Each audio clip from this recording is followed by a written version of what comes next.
Hello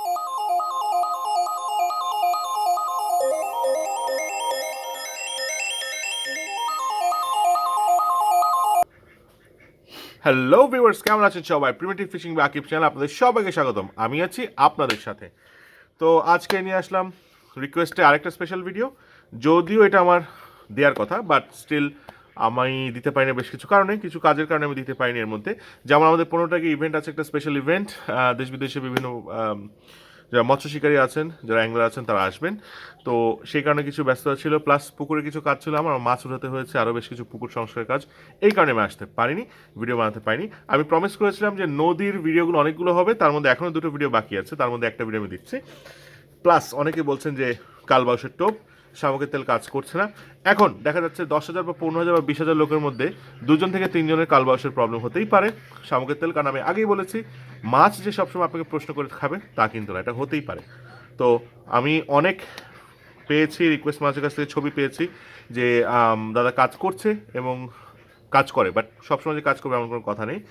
there is always 99.99% chances, এই 0.1% chances থাকতেই পারে যেটা খাবে না, যে কোনো কিছু, যে কোনো টোপ। কারণ আমি সবসময় বলে থাকি যে মাছ তো আপনাকে প্রশ্ন করে খাবে না। যদি এরকম হতো তাহলে শীতকালে কোনো মাছই খেত না। যাই হোক, আজকে যে ভিডিও নিয়ে এসেছি এটা হচ্ছে আমাদের শেষের দিকের একটা পর্ব, সেটা হচ্ছে নদী বিষয়ক ভিডিওর। বাট এটা যদি পুকুরেও কাজ করে, বাট স্টিল নদী বিষয়ই বলছি এটা। তো এটা হচ্ছে স্পেশাল একটা টোপ, যেসব মাছ নদীতে আপনার নর্মাল টোপ খায় না তাদের জন্য আমি স্পেশাল একটা টোপ দেখাচ্ছি। এটা মেইনলি কালীবাউসকে টার্গেট করে, বাট অনেক মাছই এটা খাবে। তো সেটা আজকে দেখিয়ে দিবে। তো চলুন আমরা দেখে নিই। মাছ ধরা সম্পর্কিত নতুন নতুন ভিডিও পেতে আমাদের চ্যানেল ইউটিউবে এখনই সাবস্ক্রাইব করুন। সাবস্ক্রাইব করে সবসময় লেটেস্ট আপডেট পেতে বেল বাটনে ক্লিক করুন। তো এই ভিডিওটা শুরু করার আগে আমি কিছু কথা বলে নিতে চাই, সবসময় বলি। সেটা হচ্ছে 15 তারিখে যারা ইভেন্টে আসছেন তাদের সবার জন্য স্পেশাল কিছু সারপ্রাইজ থাকছে। এটা আসার পরে দেখতে পাবেন আপনারা, আগে থেকে বলছি না। আর যারা আসবেন তারা অবশ্যই সকাল 9টার মধ্যে এন্ট্রি করার চেষ্টা করবেন, বিকজ 9টা থেকে 11টা পর্যন্ত আমাদের ওয়ার্কশপ যেটা আছে, এটা সারাদিনই বেসিক্যালি। এর মাঝে মাঝে আমাদের আমরা মাছ ধরবো, দেখবো, শিখবো। বেসিক্যালি টার্গেট করা হচ্ছে যারা একেবারে নবীন তাদের জন্য। সবাই মিলে দেখবো, শিখবো, এক্সপিরিয়েন্স শেয়ার করবো। আমাদের একজন স্পেশাল গেস্ট থাকবেন, ভিআইপি থাকবেন, অনেকেই থাকবেন এখানে। সবাই মিলে একটা জমজমাট ইভেন্ট আমরা করবো। এই জন্য আমরা টিকিট সিলেক্টেড রেখেছি, একদম খুব কম পরিমাণ টিকিট রেখেছি, খুব বেশি করিনি। কারণ এটা বেসিক্যালি কোনো মাছ ধরার টিকিট না, এটা হচ্ছে আমাদের সবাই মিলে সোশ্যালাইজ করার জন্য এবং মাছ ধরার যে জ্ঞানটা আছে এটাকে স্প্রেড করার জন্য। তো আজকে যে জিনিসটা দেখাবো সেটা হচ্ছে নদীতে আপনারা জানেন বিভিন্ন রকম টোপ ব্যবহার করা হয়। খাসির পচা ব্যবহার করা হয়, বিভিন্ন জিনিসের পচা ব্যবহার করা হয়, ফিড ব্যবহার করা হয়, ব্যবহার করা হয়ে থাকে আপনার সাদা টোপ। অনেকে লাড্ডু ফেলেন, অনেক সময় নদীতে দেখেছি লাড্ডু ফেলতে কেঁচো ইউজ করা হয়, বাট অনেক সময় অনেক কিছু কাজ করে না। সো আপনার চান্সেস বৃদ্ধি করার জন্য একটা স্পেশাল টোপ আমি দেখাচ্ছি, এটা শুধুমাত্র নদীর জন্য এবং খুব ভালো এফেক্ট করে হচ্ছে কালবাউসের জন্য। সেটা হচ্ছে অনেকে বলে হেদল, অনেকে বলে শ্যাওলা, অনেকে বলে ছাতা। আমি বলি হচ্ছে এটা এক ধরনের ছত্রাক আর কি বেসিক্যালি। সেটা হচ্ছে সবুজ রঙের। আমি দেখিয়ে দিই, আমি এটাকে কালচার করি। কালচার করার বিষয়টা আমি পরে বলছি। তো এটা হচ্ছে আমার একটা জার, যেটার মধ্যে আমি সবসময় কালচার করি আমার ছত্রাকগুলো। এটা হচ্ছে আপনারা সময় দেখেছেন যেখানে পানি কন্টিনিউস প্রবাহিত হয় সেখানে এক ধরনের ছত্রাক জন্মায়, এবং এটা যখন বয়স হয়ে আসে, একটু বয়স্ক হয়ে আসে 3 থেকে 4 মাস, তখন এটা একটু আঁশযুক্ত হয়ে থাকে এবং সেই জিনিসটা আমাদের লাগবে। ছত্রাক কিন্তু বহু রকম হয়ে থাকে, এটা এক ধরনের ছত্রাক। এটা সূর্য আলোতে বেসিক্যালি বাড়ে এটা পানির নিচে থাকে। তা আমি দেখিয়ে দিচ্ছি, আমি এখান থেকে সামান্য পরিমাণ নিয়ে নিই, অনেক পরিমাণে আছে। এই হচ্ছে জিনিসটা, আপনারা দেখে নিন। এটা হচ্ছে একটা ছত্রাক, এটা একটা ছাতা বেসিক্যালি, শ্যাওলা। এটা হচ্ছে পানি সবসময় যেদিক দিয়ে প্রবাহিত হয় সেখানে থাকে এবং এটা আস্তে আস্তে বড় হয় এবং প্রথমের দিকে এটা থেকে নরম, পরবর্তী এটা আঁশযুক্ত হয়ে যায়। আপনারা দেখতে পাবেন এটা কিন্তু আঁশ আছে, এই দেখুন। এটা কিন্তু বেসিক্যালি একটা উদ্ভিদ, একটা জলজ উদ্ভিদ, যেটা হচ্ছে আঁশযুক্ত এবং সাথে কিছু কাদা আছে, বিকজ মাটির সাথে এটা থাকে। ওয়ালে পাবেন, ড্রেনের পাশে পাবেন, অর্থাৎ ফ্লোয়িং ওয়াটারের কাছে পাবেন। বাংলাদেশের ড্রেনের মধ্যেই হয়ে থাকে অনেক সময়, বাট এটা আপনি নিজেও কালচার করতে পারেন। সামান্য স্যাম্পল এনে সামান্য কাদা এবং পানি দিয়ে এটা রেখে দিলে একটু ছায়াযুক্ত স্থানে, কিছু রোদ এবং কিছু ঠান্ডা এরকম জায়গায় রাখলে এটা আস্তে আস্তে বাড়ে এবং এটার বয়স হয়। তবে এটার জন্য ফ্লোয়িং ওয়াটার রাখে, অর্থাৎ আপনি যখন কোনো জারে কালচার করবেন তখন উপর থেকে আপনার ফোটা ফোটা পানি পড়তে হবে, এটা যেন পুরোটা পানি ভরে আস্তে আস্তে বাকি পানিটা বাইরে দিয়ে বের হয়ে যায়, সেই কথাটা আপনাদের মাথায় রাখতে হবে। এখন এই জিনিসটা আমরা টোপে ব্যবহার করি। টোপে ব্যবহার করার ক্ষেত্রে নিয়ম হচ্ছে, এটা যেহেতু আঁশযুক্ত এই কারণে নর্মালটা ব্যবহার করা যাবে না, যেটা আঁশযুক্ত সেটা ব্যবহার করতে হয়, কারণ এটা টোপে গাঁথা যায়, টোপে বেসিক্যালি পেঁচানো যায়। তো সেটা আমি আপনাদেরকে আজকে দেখাচ্ছি। আমার কাছে হচ্ছে বাংলাদেশের জন্য বলে সাইজ 15 হুক। এটা হচ্ছে সাইজ 15 হুক আমরা নিয়ে নিয়েছি। সাথে আছে ব্রেডেড লাইন, 100 পাউন্ডের ব্রেডেড লাইন, অর্থাৎ প্রায় 45 থেকে 46 কেজির একটা ব্রেডেড লাইন আছে। নদীর ক্ষেত্রে আমি সবসময় এটা ইউজ করি এবং এটা খুব ভালো, খুব শক্ত, এটা পানিতে ডুবে এবং কালারটার কারণে মোটামুটি ভার্চুয়ালি ইনভিজিবল। এটা কিন্তু একটা অ্যাশ কালার লাইন এবং খুব সুন্দর পানির সাথে মিশে যায়, এই কারণে এটা ইউজ করি। লাইনের ব্যাপারে আপনারা স্বতন্ত্রভাবে যে কোনো কিছু ইউজ করতে পারেন। এখন এটা যদি আমি যেটা করবো, প্রথম হচ্ছে কিছু পরিমাণ শ্যাওলা আমি নিয়ে নিব। এখানে দেখতে পাচ্ছেন আঁশযুক্ত, আমি জাস্ট এখানে রাখলাম শ্যাওলাটা। এখন আপনাকে যেটা করতে হবে, প্রথমে হচ্ছে আঁশগুলো ছাড়াতে হবে, অর্থাৎ এটাকে সমান করতে হবে, যতটা প্লেন করতে পারেন। আমি করে নিচ্ছি। সবসময় চেষ্টা করবেন কোনো ড্রেন থেকে না নেওয়ার, বিকজ যখন অনেক রকম ময়লা থেকে, আপনি সবসময় সামান্য একটা স্যাম্পল নিয়ে নিজে যখন কালচার করবেন তখন আপনার জন্য ইজি হবে। আমি হচ্ছে এটা বড়শির মধ্যে নিয়ে নিব, হালকাভাবে গেঁথে দেব, গেঁথে দিয়ে এটাকে আমি পেঁচাতে থাকবো যতভাবে সম্ভব। এটাকে আমি জাস্ট হালকা হালকা করে দিয়ে এভাবে পেঁচাতে থাকবো এবং কন্টিনিউয়াস আঁশটাকে আপনার এর মধ্যে পেঁচাতে হবে। আপনারা দেখতে পাচ্ছেন, অর্থাৎ এই শ্যাওলাটাকে এর গায়ে, এটাকে গাঁথার কিছু না, এটা কিন্তু পেঁচিয়ে পেঁচিয়ে আপনাকে একটা বল টোপ করতে হবে, বল করতে হবে।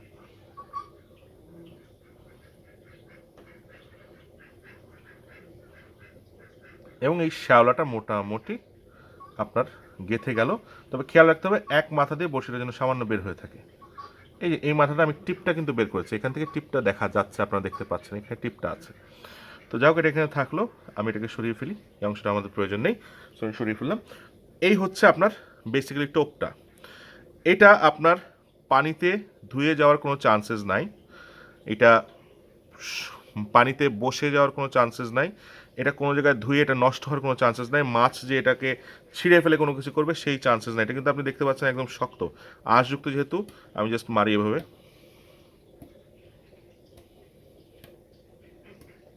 এটা কিন্তু আপনার ছুটে যাবে না, এটা কিন্তু আপনার থেকেই যাবে। আমি আবার জাস্ট নর্মাল করে নিই। এই হচ্ছে আপনার টোপটা। এটা যখন আপনি নদীতে ফেলবেন, এটা কিন্তু কোনো ভাষা টোপ না, এটা হচ্ছে জাস্ট নিচে পড়ে যাবে, তলে জাস্ট চলে যাবে, থেকে যাবে। কালবাউস এবং এটা আবার অন্যান্য মাছ যেটা করে সেটা হচ্ছে নিচে আপনার স্ক্যাভেঞ্জ করে, স্ক্যাভেঞ্জারের মতো খেতে খেতে খেতে খেতে জাস্ট কোনো রকম মলাস্ক বা এই ধরনের জিনিস পেলে খেয়ে নেয়। এখন এটা হচ্ছে বেসিক নর্মাল ছাতার টোপ, বা ছাতা, কিন্তু এটা ছাতা দিয়ে করার পর অনেকে বলে ছাতার টোপ বা শ্যাওলার টোপ। এখন আপনি যেটা করতে পারেন, এটার এফেক্টিভনেস বাড়ানোর জন্য এটার মধ্যে 1 থেকে 2 ফোঁটা শামুকের তেল এবং 1 থেকে 2% মানে খুব সামান্য পরিমাণ কেঁচোর গুঁড়ো মিক্স করতে পারেন। কেঁচোর গুঁড়োটা সম্পর্কে বলে নিই। নর্মালি যেটা করবেন সেটা হচ্ছে আপনি অনেকগুলো কেঁচো নিয়ে নেবেন একটা বড় পাত্রে, মানে গোল পাত্রে নিয়ে নেবেন, একদম ড্রাই, লোহার পাত্র হলে ভালো হয়। এই কেঁচোগুলোর মধ্যে মাটি ছাড়া একদম ধুয়ে টুয়ে জাস্ট নর্মাল কেঁচোগুলোর মধ্যে রেখে দিবেন রোদের মধ্যে 2 থেকে 3 ঘন্টা। কেঁচোগুলো একদম শুকিয়ে দেখবেন লোহার মধ্যে লেগে গেছে, ওটা মরে গেছে, ড্রাই হয়ে যাবে। এটাকে জাস্ট আস্তে আস্তে কোনো কিছুতে চাকু দিয়ে গুঁড়ো করে উঠালেই আপনার কেঁচোর গুঁড়াটা ওখানেই হয়ে যাবে। এটা আপনার ভাঙা লাগবে না, অটোমেটিক গুঁড়ো হয়ে যাবে। ওই পাউডারটা রাখবেন, ওই পাউডারটা সামান্য পরিমাণ 1 থেকে 2%, একদম কম পরিমাণ, সামান্য পরিমাণ এর সঙ্গে ছিটিয়ে দিবেন এর উপরে দিয়ে, যেহেতু এটা ভেজা থাকবে সামান্য, সেটার মধ্যে দিলে এটা টেনে নিবে। এবং এর সাথে আপনি 1 থেকে 2 ফোঁটা শামুকের তেলের মধ্যে দিয়ে দিবেন। এটা আপনি ভাষা খেলতে পারেন, এটা আপনি ডোবা খেলতে পারেন। ভাষা খেলার ক্ষেত্রে আমি যেটা বলবো, যদি নদীতে আপনি কোথাও দেখেন যে এক জায়গায় অনেক রকম কচুরিপানা জমা হয়ে আছে, কচুরিপানা আটকে গেছে কোনো এক জায়গায়, সে জায়গায় ইউজ করলে সবচেয়ে বেস্ট ফলাফল পাবেন, এটা কোনো মিস হবে না, মিস কোনোভাবে হবে না, কারণ ওইসব জায়গায় কালীবাউস যেটা সেটা থাকে। আর অন্যান্য রুই মিরকা সবাই কিন্তু স্ক্যাভেঞ্জ করেই খায়, আপনার নদী থেকে সবাই খুঁটে খুঁটেই খায়, কারণ ওখানে খাবার সোর্স মোটামুটি কম এবং স্ক্যাটার্ড, খুঁজে খুঁজে তাদের খেতে হয়। আর এখন ওয়াটার পলিউশনের কারণে, পানি দূষিত হওয়ার কারণে তাদের আরও অবস্থা খারাপ, এই জন্য তাদের খুঁজে খুঁজে বের করে খেতে হয়। সো আপনি যদি তাদের ন্যাচারাল হ্যাবিটেটের যে খাবারগুলো আছে সেটা যদি দিতে পারেন, অবশ্যই মাছ খুব ভালো খাবে। এটা হচ্ছে মুখে নিয়ে আসলে চলে যায়, এটার জন্য কোনো আলাদা খ্যাচ মারার প্রয়োজন হয় না, এটা জাস্ট আপনার মুখে নিয়ে চলে যাবে। অবশ্যই অনেকে বলে যে ফাতা ইউজ করবো কিনা, ফাতা, টুন, ববার ইউজ করবো কিনা, এটা বলে। হ্যাঁ, অবশ্যই ফাতা, টুন বা ববার ইউজ করবেন, করলে আপনার দেখতে সুবিধা হবে। সেটা হচ্ছে সেরকম কোনো সুবিধা না, অনেক সময় অনেকে বলে এটাকে কল আর কি, এটাকে জাস্ট ডুবিয়ে ফেলে। এবং তাছাড়া আপনি যখন লাইন টানা দিয়ে রাখবেন, আপনার তগি বাইলে তগি বাইতে পারেন, কোনো সমস্যা নেই। লাইন যখন আপনি একবার টানা দিয়ে রাখেন, তখন আপনি জাস্ট মাথা দেখেই বুঝতে পারবেন যেটা যাচ্ছে কিনা বা খাচ্ছে কিনা। খুব একটা খ্যাঁচ মারার প্রয়োজন হয় না, আমি বলবো 99% টাইম এটা খ্যাঁচ মারার প্রয়োজন হয়, এটা জাস্ট মুখে নিয়ে জাস্ট দৌড় দেয়, এই হচ্ছে বিষয়। এটাতে যে রুই বা কাতল খাবে না এমন কোনো কথা নেই, এটা অবশ্যই খাবে, তাদের খেতে পছন্দ হলে অবশ্যই খাবে। বেসিক্যালি এই মলাস্ক টাইপের জিনিস এবং ছত্রাক টাইপের জিনিস যেটা থাকে আপনার সবুজ রঙের, সেটা হচ্ছে খুব ভালো খায়, এবং শ্যাওলা বা ছ্যাদল বা হেদল যেটাকে বলেন না কেন, সেই জিনিসটা খুব ভালো পরিমাণ খায় নদীতে, কারণ এগুলাই তাদের ন্যাচারাল ফুড সোর্সের মধ্যে। তো এই হচ্ছে আজকের জন্য মেইন নদীর একটা এলিমেন্ট যেটা আপনারা দেখতে পাচ্ছেন। এবং অনেকে প্রশ্ন করেন যে শ্যাওলা কীভাবে গাঁথতে হয়, আমি শ্যাওলা প্রিসাইজ দেখাই দিলাম কোন শ্যাওলাটা এটা গাঁথবেন। খেয়াল রাখবেন গাছের নিচে যখন পানি জমে যে শ্যাওলাটা হয়, সেই শ্যাওলাটা সামান্য সবুজ সবুজ, ওটা আপনি সুন্দর মতো চাকু দিয়ে একদম স্লাইস করে উঠে নেবেন, যত কম পরিমাণ মাটি পারেন সেটা নিয়ে আপনি এরকম একটা জারের মধ্যে আপনি রেখে দিবেন এক লেয়ার দিয়ে, এর উপরে পানি দিবেন। আমি বলবো উপরে আপনি একটা বটল রেখে দিতে পারেন, 1 বটল পানি সামান্য ফুটো করে, যাতে ফোটা ফোটা পানি পড়তে থাকে, এর মধ্যে পানিটা পুরোটা ফিল করে দেবেন এবং ফোটা ফোটা পানি পড়বে, যাতে মোটামুটি রানিং ওয়াটারের মতো হয়ে থাকে এবং পানিটা চেঞ্জ হতে থাকে কন্টিনিউয়াসলি। এভাবে করে আপনি আরও অনেক কিছু কালচার করতে পারেন, সেই জিনিসগুলো আমি পরবর্তীতে আপনাদেরকে দেখাবো। তো এই হচ্ছে শ্যাওলার বিষয়টা। শ্যাওলা খুব ইম্পর্টেন্ট একটা এলিমেন্ট মাছ ধরার ক্ষেত্রে, এটা পুকুরে অনেক সময় কাজ করে, তবে বুঝতে হবে পুকুরে কি এটা লেকেও কাজ করে। সো এই জিনিসগুলো আপনাকে বুঝতে হবে, এই জিনিসগুলো আপনাকে জানতে হবে, এবং কীভাবে টোপটা গাঁথতে হয় সেটা আপনাকে শিওর হতে হবে, তারপরে আপনি এটার সাকসেস পাবেন। আশা করি এটাতে আপনারা সবাই খুব ভালো ফলাফল পাবেন। এটা 99.99% টাইম কাজ করে, এটা দিয়ে সবাই মাছ মারে, আমি জাস্ট আপনাদেরকে বলে দিলাম। তো এই হচ্ছে আজকের ভিডিও। আমি অনেক কষ্ট করে ভিডিও বানাচ্ছি, এই জন্য আপনারা অ্যাপ্রিসিয়েট করেন, এটা আমার কাছে ভালো লাগে, এটা আমাকে এনকারেজ করে, আমাকে অনুপ্রেরণা দেয়। অনেকে দেখেছেন যে অলরেডি আমি চিতল উঠিয়েছি, আমাদের কমিউনিটি ট্যাব এবং স্টোরি যে পেজটা আছে সেটা অনেকে ভিডিও আমি দিই, এবং আপনারা ছবিও দেখতে পান, অনেকে কমেন্টও করেন, আমি সবাইকে ধন্যবাদ জানাই এটার জন্য। আমি যেহেতু কষ্ট করে ভিডিও বানাচ্ছি, আবারও এটা আমি অধিকার রাখি বলার আপনাদের কাছে যে অবশ্যই কষ্ট করে একটা লাইক দিবেন ভিডিওতে, আর যারা নতুন আছে তারা চেষ্টা করবেন সাবস্ক্রাইব করতে, সাবস্ক্রাইব বাটন হিট করে তার পাশে নিচে যে বেল বাটনটা আছে সেটা ক্লিক করলে যে কোনো নোটিফিকেশন আমি কোনো কিছু আপলোড করলে বা লাইভে আসলে সেটা আপনারা পেয়ে যাবেন। অনেকেই বলেন যে লাইভে আসে নোটিফিকেশন পাচ্ছে না, বিকজ সাবস্ক্রাইব বাটন ক্লিক করে বেল বাটনটা আপনারা ক্লিক করেননি। কষ্ট করে সেটা যদি করে নেন তাহলে আপনারা যে কোনো সময় আমার সাথে কানেক্টেড থাকতে পারবেন। আমাদের ফেসবুক পেজ আছে, ফেসবুক পেজে অবশ্যই আমার সাথে যোগাযোগ করতে পারেন, পেজে মেসেজ করে, ওখানে অনেক ছবি টবি দিয়ে ভিডিও দিয়ে সেটা দেখতে পারবেন। আমাদের অ্যাপ আছে ফিশিং অ্যাপ বাই আকিব এবং আকিবস ফিশিং অ্যাপ, এটা হচ্ছে গুগলের প্লে স্টোরে আছে অ্যান্ড্রয়েডের জন্য, সেটা আপনারা ডাউনলোড করতে পারবেন। আমাদের আইওএসের যে অ্যাপটা আছে অ্যাপেলের জন্য, সেটা অলরেডি তৈরি হয়ে গেছে, সেটা অলরেডি পাবলিশ হওয়ার জন্য অপেক্ষায় আছে, অলরেডি আমরা সাবমিট করে দিয়েছি, যে কোনো সময় পাবলিশ হয়ে যাবে। আর যারা হেটার্স আছে ডিসলাইক, অবশ্যই আমি আপনাদেরকে বলবো যে ডিসলাইক দিবেন, আমার কোনো প্রবলেম নেই। আপনাদের ডিসলাইকের কারণে আমি অনেক অনুপ্রেরণা পাই, যে আপনাদের কতটুকু বিরক্ত করতে পারলে আপনারা ডিসলাইক দেন সেটা আমি চেষ্টা করি। সো সবাইকে ওয়েলকাম, উন্মুক্ত চিন্তাধারা এবং স্বতন্ত্র মতামত সবসময় সবাইকে স্বাগতম জানাই। তো আজকে এটা বলে এখানে শেষ করছি। সবাই ভালো থাকবেন, সুস্থ থাকবেন, এবং অবশ্যই প্রিমিটিভ ফিশিং বা আকিব চ্যানেলের সাথে থাকবেন। ধন্যবাদ।